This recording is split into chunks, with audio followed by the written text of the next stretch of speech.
Hey everyone, it's Maya from MaiCreativeGarden. Today I'm going to show you this TV stand furniture flip. I got this for $30 on Facebook Marketplace. So first, obviously, we take out the hardware. And I really wasn't crazy about this hardware. I did originally think it was plastic, but turns out it is metal. It's a nice solid metal. So I'm going to end up saving those for a different project. Maybe I can use them somewhere else because I already ordered some wooden hardware off of Amazon.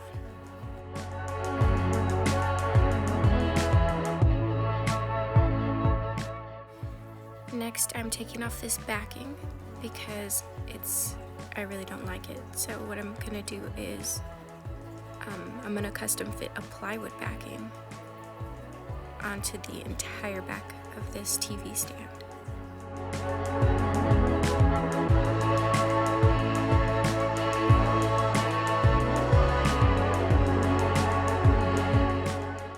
You know, there's probably a better way to do this, but I mean, this worked for me. And in hindsight, I probably should have put it all the way to one end. That way I could have salvaged a little bit more of this plywood, but it's okay. I had plenty left because I had a huge sheet, so this worked for me. I'm measuring the bottom out because I only marked the sides on the bottom. Obviously, I couldn't really get under there. So this is my mother-in-law's ruler, which was actually her mother-in-law's, so I didn't have anything else to use at the time.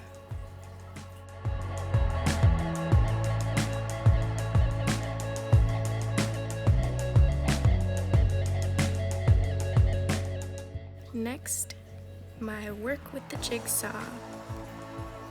Also, please put your hair up when you're using power tools.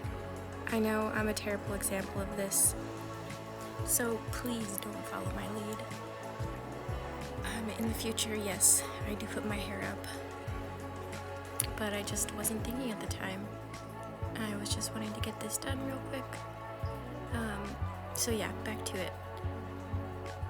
I know this was just maybe the fourth time that I've used the jigsaw, and it was from Harbor Freight.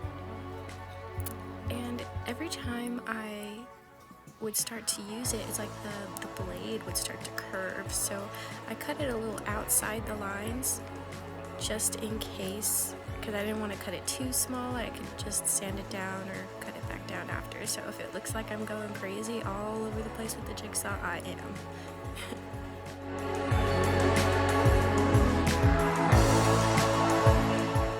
I didn't want it to splinter off here, so I just went off and cut this piece off before I finished the rest of that side.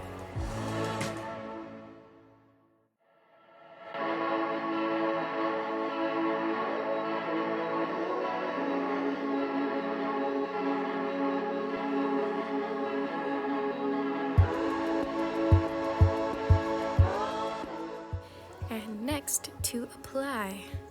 Yes, please don't judge me. I know there is definitely a better way to do this, and I should have put it down on its face first, but you know, I didn't, and it worked out just fine. That's probably my motto through this whole video. It worked out just fine. I'm just trying to make sure it's on there evenly on both sides. Have a little bit of overhang on both sides, which is just fine. Next for the nail gun. Well, actually this is a pin gun, but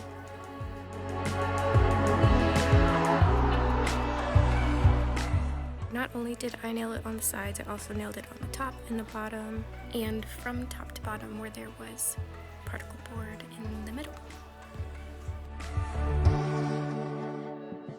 Oh, hello little spider. He had to find a new home. So this was a tedious process of sanding and sanding and sanding and sanding, and stupid me, I was using like 150 grit sandpaper on this, for the longest time until right about here, I think. I decided, yeah, I'm gonna get the 60 grit out because it just made it so much faster. So now for the scuff sand on everything.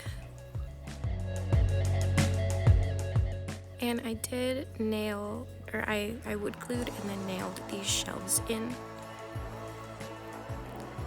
Originally I was planning to keep the curvature on the TV stand, but then later on my husband and I decided that it would be so much better if we just took those out. So if I had known that at the time, I would definitely not have nailed in the shelves before I cut them, because that just made it a lot more difficult. So I'm bondoing all these holes that I want to fill because I'm going to put in new hardware.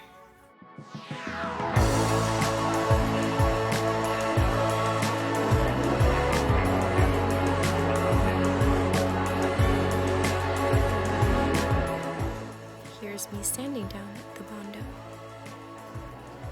And I didn't have a better mask to wear at the time, but I do now, so we live and we learn, but always wear a mask when you're sanding or applying bondo.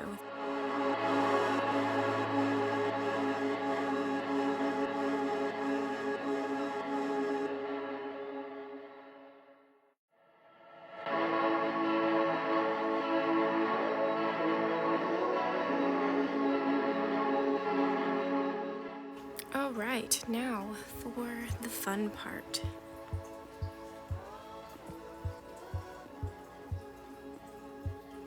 So I just used this clamp to secure the top one on, that way it didn't move around while I was using the jigsaw to cut the clean line. Now I do want to point out that this whole thing is made out of particle board and MDF. So this top part is MDF and the bottom part is MDF. The shelves are particle board. I really do have fun using the jigsaw. Again, I cut it a little bigger than I need to, that way I could just sand it down so it's a nice, clean, straight line.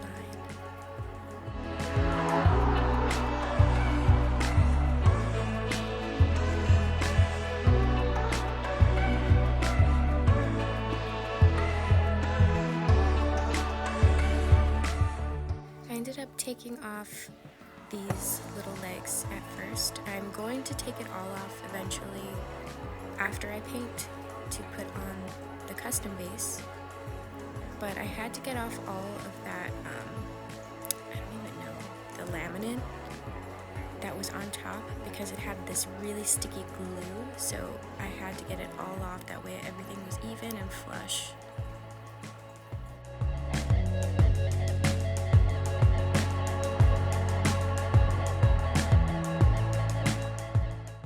Next, the shelves.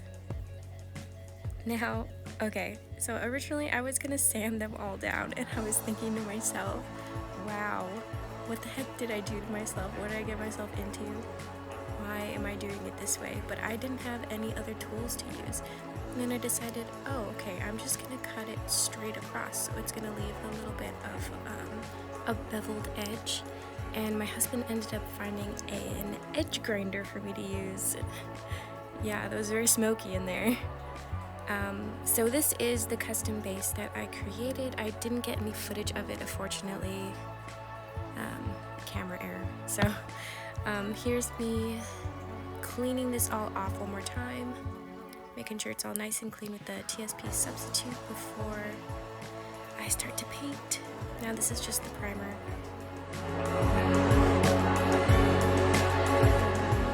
Once it's all done, I ended up really liking the white. Originally, I wanted to do a sage green, which I did end up doing, but I really liked the white, and my husband found a piece exactly like this on OfferUp for free, so I think I'm going to do this next piece in white. What do you think?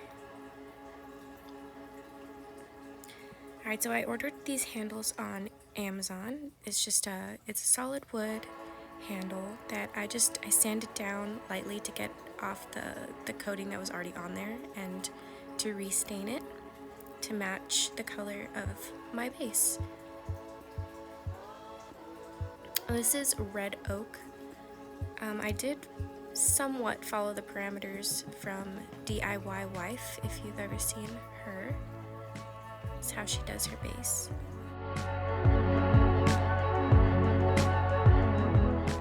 So I am using a brush on the inside corners, the places where I can't get to with the roller, just to make it easier. That way I get paint coverage everywhere. And now for the roller.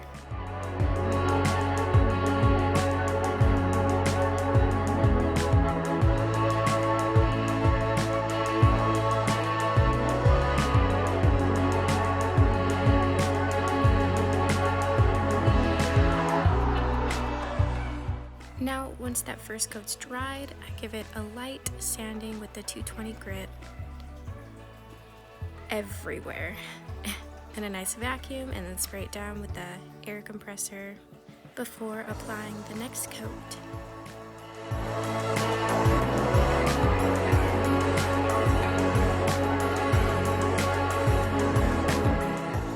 Now, my pattern here, I didn't adjust it correctly, so it's very narrow.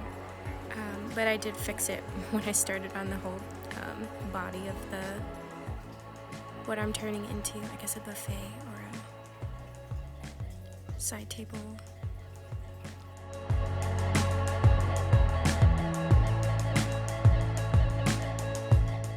Now I'm gonna fit the base on, and this was like my favorite, most satisfying part because I was almost done.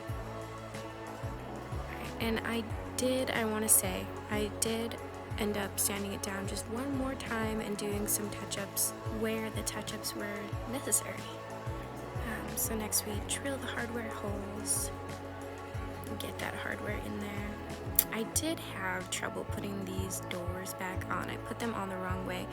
I had put the doors on the wrong side at first, so I just needed to switch it over, but I thought I sorted them out correctly to where I put them on the right side where they originally were. I guess not. But here is the correction of that, and it's almost done. And this is me being so excited about that.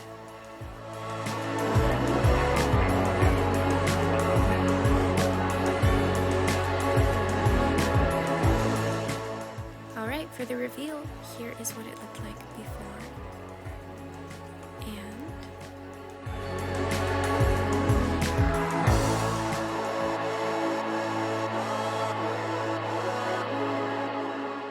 well, I really hope you guys enjoyed this furniture flip. Tune back in soon because there's lots more to come. Bye for now.